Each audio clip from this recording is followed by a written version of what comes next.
নিশ্চয়কৈ চাওক বিভিন্ন ৰাষ্ট্ৰীয় সংবাদ মাধ্যম আৰু এজেন্সিয়ে অসমত পুনৰবাৰ এনডিএৰ চৰকাৰ গঠন হ'ব বুলি তেখেতসকলে দাবী কৰিছে আৰু নলবাৰী জিলাখনৰ তিনিওটা বিধানসভা সমষ্টিতো বিজেপি মিত্ৰজোঁটৰ প্ৰাৰ্থীয়ে জয়ী হ'ব বুলি বিভিন্ন এজেন্সি বা বিভিন্ন ৰাষ্ট্ৰীয় সংবাদ মাধ্যমে ইতিমধ্যে তেখেতসকলৰ সমীক্ষা প্ৰকাশ কৰিছে।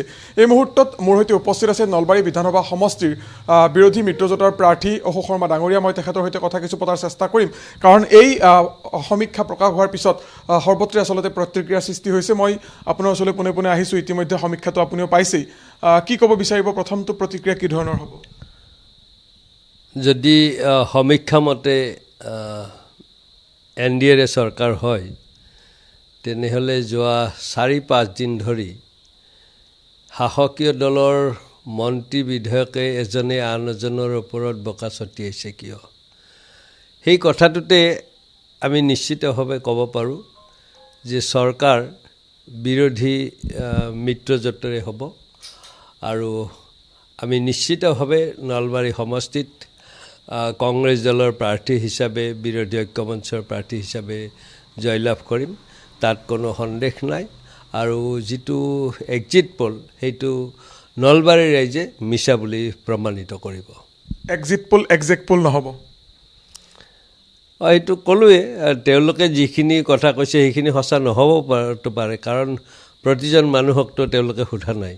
তেওঁলোকে আজি এটা চেনেলত দেখিলোঁ, এগৰাকী সাংবাদিকে 2গৰাকী তোষামতকাৰীক সুধিছে কোন জিকিব। গতিকে সেনেকুৱা মানুহক যদি সুধিছে, তেওঁলোকে নিশ্চিতভাৱে শাসকীয় দলে পুনৰ চৰকাৰত আহিব বুলি ক'ব। কিন্তু আজি আৰু কিয় ইমান লৰা ঢপৰা আমি কৰিব লাগে? 4 তাৰিখ বেছি দিন নাই, 3 দিন মাত্ৰ মাজত আছে। 3 দিন আজি গ'লে, গতিকে আৰু 3টা দিন পিছত আমি সকলোৱে শুদ্ধ ৰিজাল্টটো পাম আৰু তেতিয়ালৈ আমি সকলোৱে সুস্থিৰে থকা ভাল। মই আমাৰ দলীয় কৰ্মীসকলক, সতীৰ্থসকলকো আহ্বান জনাইছোঁ, এই পূৰ্বানুমানত কোনো ভুল নাযাব, ভয় নাখাব, আপোনালোক অবিচলভাৱে থাকক, চৰকাৰ নিশ্চিতভাৱে আমাৰেই হ'ব। আশাবাদী? নিশ্চিতভাৱে আশাবাদী। আৰু কিবা ক'ব বিচাৰিব? কাৰণ যিহেতু আপুনি কৈছে যে 4 মে'ত ভোট গণনা হ'ব আৰু আপুনি যথেষ্ট আশাবাদী। হয়, আশাবাদী, কাৰণ আমি যেতিয়া ৰাইজৰ ওচৰলৈ যাওঁ তেতিয়া ৰাইজে ভোট দিয়াৰ কথাটো কয়, আৰু সিমান মানুহকতো এই পূৰ্বানুমান কৰাটো সোধা নাই নহয়। গতিকে সেইকাৰণে আমি নিশ্চিতভাৱে আশাবাদী। চৰকাৰ বিৰোধী ঐক্যমঞ্চৰ হ'ব, বিৰোধীৰ হ'ব, গৌৰৱ গগৈ ডাঙৰীয়া মুখ্যমন্ত্ৰী হ'ব আৰু আমিও বিধায়ক হিচাপে নলবাৰীৰ পৰা জিকি যাম। ব্যৱধানটো কিমান থাকিব বুলি ভাবে? মই ব্যৱধানৰ কথা আগৰে পৰা সেইটো লক্ষ্য স্থিৰ কৰা নাই, কাৰণ যিহেতু ব্যৱধানৰ কোনো বেলেগকৈ মাৰ্কছ নাথাকে।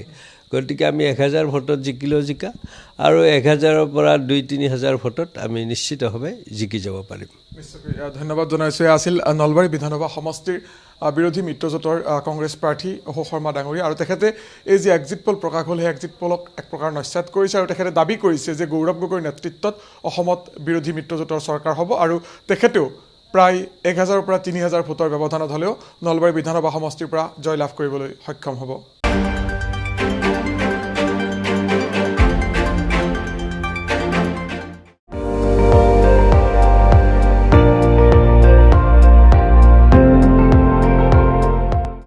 আপুনি চাই আছে ND24, সৰ্বশ্ৰেষ্ঠ নহয়, সৰ্বোত্তমৰ দৌৰত।